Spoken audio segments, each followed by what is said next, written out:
Assalamualaikum warahmatullahi wabarakatuh. Kembali lagi bersama saya di Sultan Raffi ID. Di video sebelumnya masih membahas dalam kitab Al-Inbah ala Thariqillah Ibnu Arabi, yang mungkin teman-teman bisa melihat kembali cuplikannya yang berikut ini. Jadi bagi Ibnu Taimiyah, tauhid rububiyah itu musyrik mukmin sama. Yang beda nanti mukminnya beruluhiyah atau tidak. Nah, ini kan ala-ala dia. Dia menemukan teori itu dan itu dia pakai. Nah, kita nggak menggunakan itu. Kita menggunakan mustalah Qur'ani bahwa kata Rabb lebih luas daripada yang dikatakan oleh Ibnu Taimiyah. Karena Al-Quran itu lebih besar daripada yang dibayangkan Ibnu Taimiyah dan pengikut-pengikutnya ya. Marah-marahlah dia ya.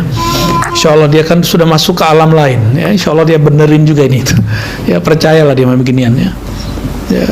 Akal kita itu terlalu kerdil untuk mampu memahami Quran yang sangat luas itu. Teman-teman, bagi saya pribadi ada perbedaan besar ketika Buya Ar-Razi Hasyim menyampaikan ilmunya dengan cara membedah suatu kitab seperti kitab Al-Inbah ini. Tentunya kita akan dibawa di ruangan tersendiri dengan hasanah-hasanah ilmu yang baru, hasanah-hasanah ilmu yang sangat dalam mengenai ma'rifatullah.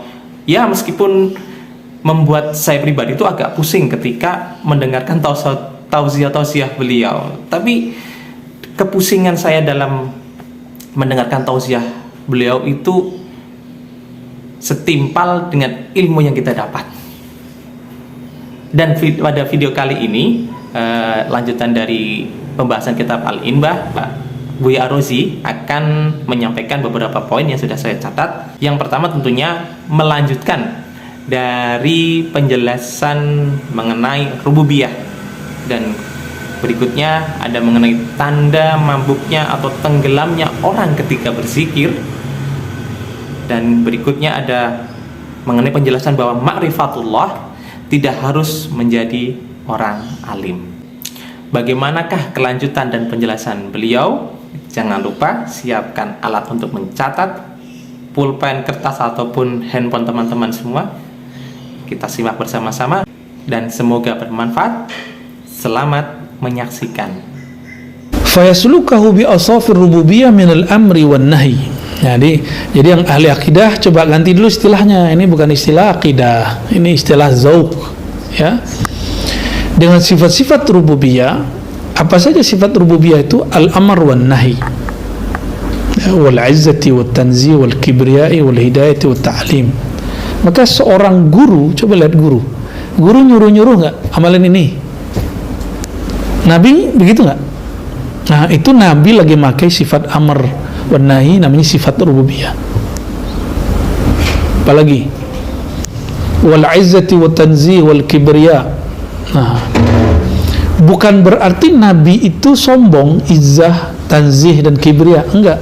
Allah jika bertajalli dengan keagungannya, dengan kebesarannya, kalau bertajalli itu hamba bukannya sombong, justru si hamba kalau berkalam, maka kalamnya itu akan membuat orang-orang merasakan kehadiran Allah itu maha hebat. Itu yang disebut tajalli kibriya illah. Bukan kemudian dia menjadi Allah, bukan ya. Kecuali ya, maka waris ini terbagi dua. Ada waris yang salik wasil, ada waris yang majzub wasil. Apa arti salik wasil? Salik wasil ini dia menjalani dari awal, dia jadi murid, lalu Allah usulkan dia. Sedangkan yang kedua, orangnya majzub dan dia usul. Nah, tapi ada seorang guru saya menambahkan satu lagi. Kalau majzub ini kan fana dalam mahabbah. Kalau yang ketiga itu baqo dalam musyahadah, itu malamatiyah. Baqo dalam baqo loh, bukan hal. Kalau hal itu sesekali aja, kadang merasa, kadang tidak. Kalau orang malamatiyah hakiki, aslinya dia, kalau Allah ganti sedikit jadi mahabbah, dia jadi majnun dipandang orang. Dia bukan majnun, dia terlihat majnun. Kalau ada orang gila cinta itu enak, nikmat. Asik gak Bang Dok? Lagi mabuk kasmaran itu enak. Maka mabuk dalam cinta kepada Allah itu lebih nikmat lagi, lebih gila lagi, lebih dahsyat lagi. Nah, jadi ada 3 tuh. Pertama apa? Salik, wasil. Yang kedua majzub, wasil. Syaratnya ada wasil loh. Ada orang majzub nggak wasil. Gimana ceritanya? Ya kejedot otaknya. Kalau majzub biasanya wasil. Majzub yang mutlak. Kalau majzub yang muakkad, yang standar, itu enggak. Bukan itu yang kita maksud. Majzubnya mutlak, kayak Wan Sekhon kalau yang masih hidup. Ya. Dulu Habib Ja'far. Ya. Walaupun beberapa murid-muridnya misalnya mempercayai hanya dia, yang lain dia nggak percaya, itu urusan muridnya. Yang penting kita tasdik kepada. Kenapa kita nggak tasdik? Karena kita nggak ngalamin. Ya, nanti akan masuk ke bagian ini. Ya, jadi yang ketiga apa?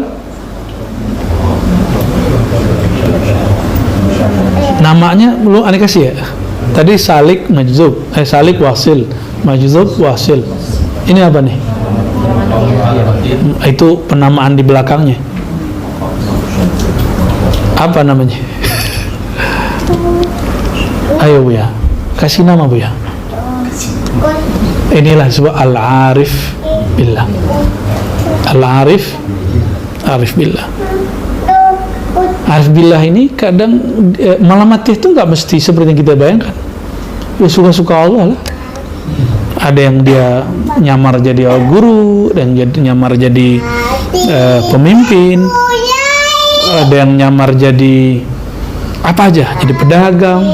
Ada yang nyamar jadi pecinta dunia. Ada yang nyamar aja kerjaan mereka. Jualan apa dek?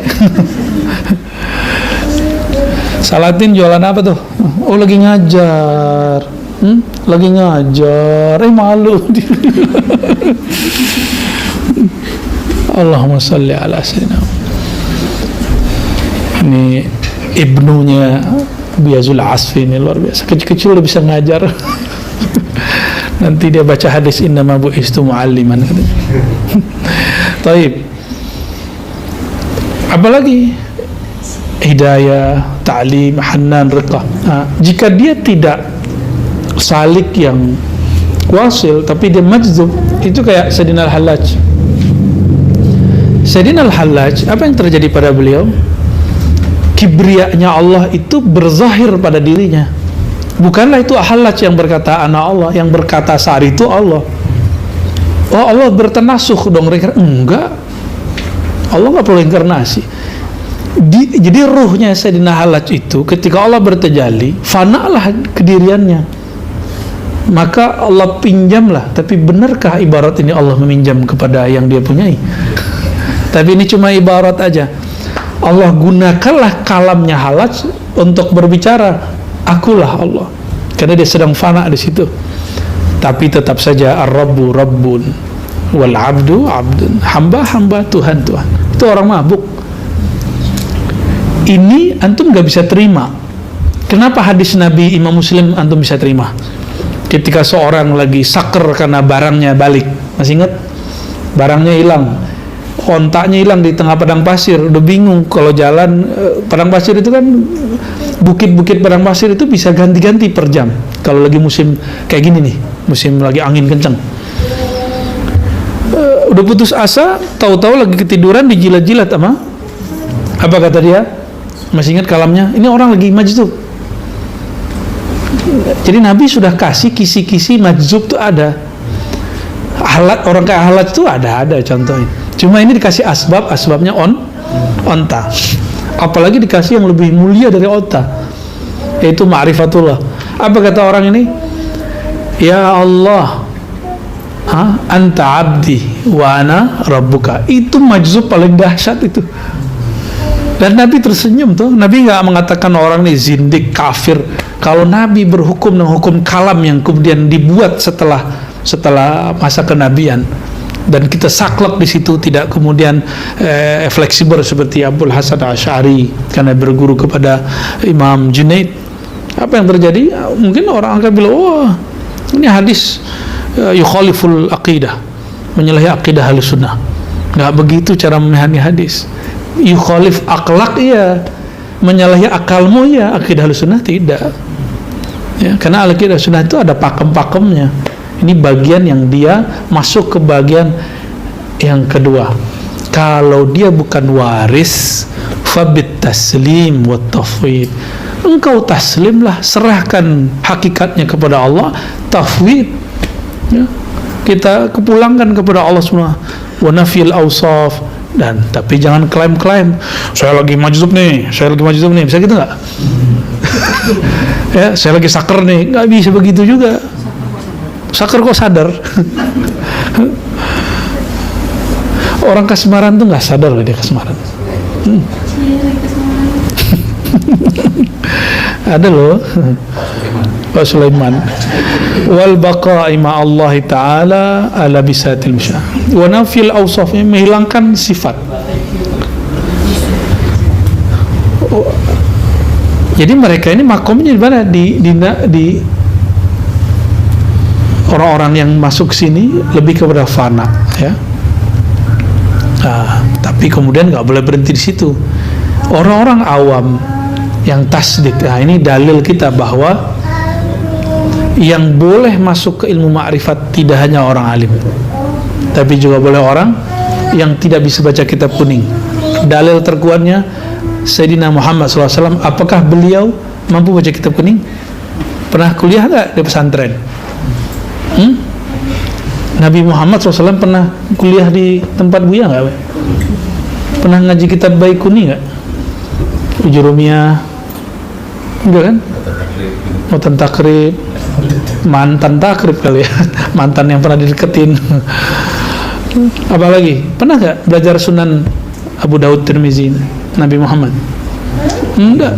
Justru semua itu sumbernya beliau, dan beliau la yaqra kitab ad-dunyawi. Beliau nggak baca kitab-kitab duniawi,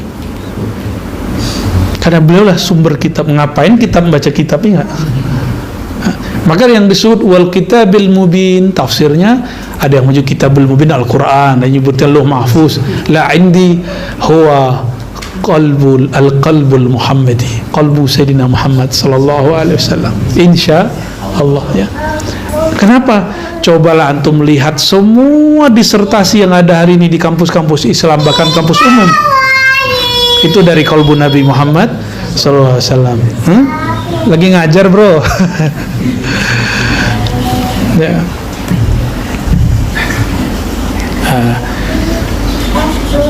Wal baqa ma'allahi ala bisatil musyahadah.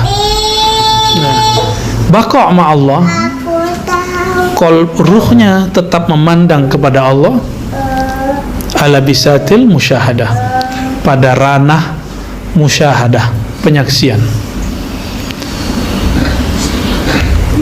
Jadi yang melihat siapa? Mata atau sifat sama? Sifat sama basar. Tuh.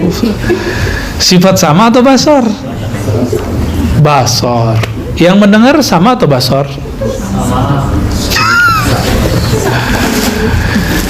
Saya mau tanya lagi, kalau tubuh ini milik Allah, yang mendengar itu milik Allah bukan? Benar, milik Allah. Terus kalau saya mengatakan aku melihat dengan mataku, sebenarnya melihat siapa? Allah memperlihatkan kepada kita.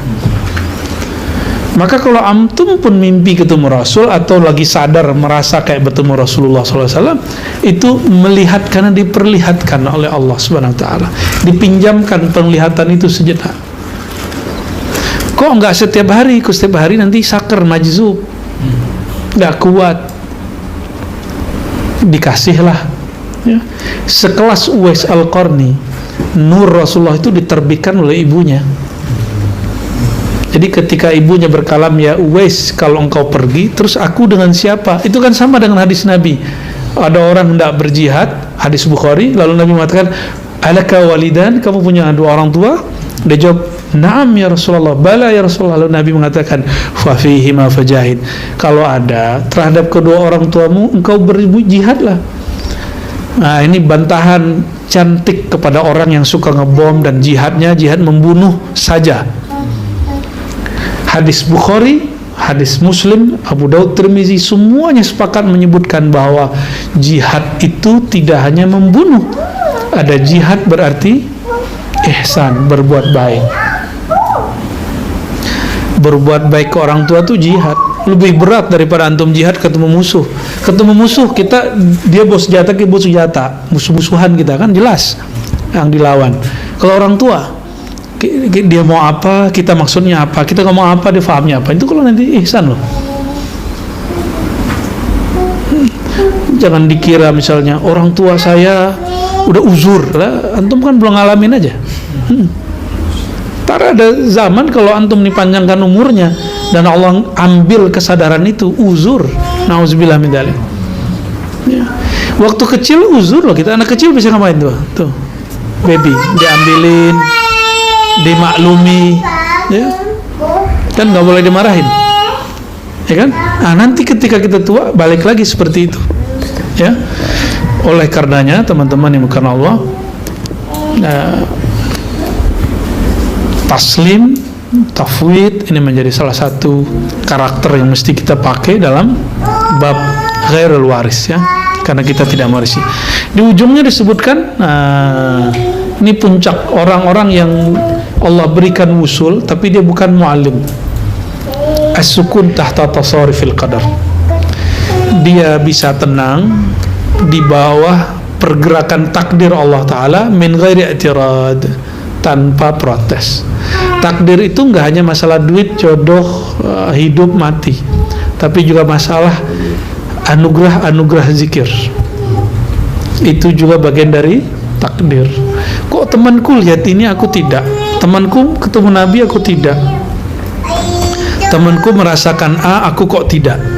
Nah, itu bagian daripada takdir. Ridho nggak? Harus ridho. Orang ridho itu lain loh dengan orang sabar. Jadi suatu kali ada dua wali ketemu. Wali yang pertama fana di makom sabar, namanya Shibli. Ketemu gurunya namanya Junaid.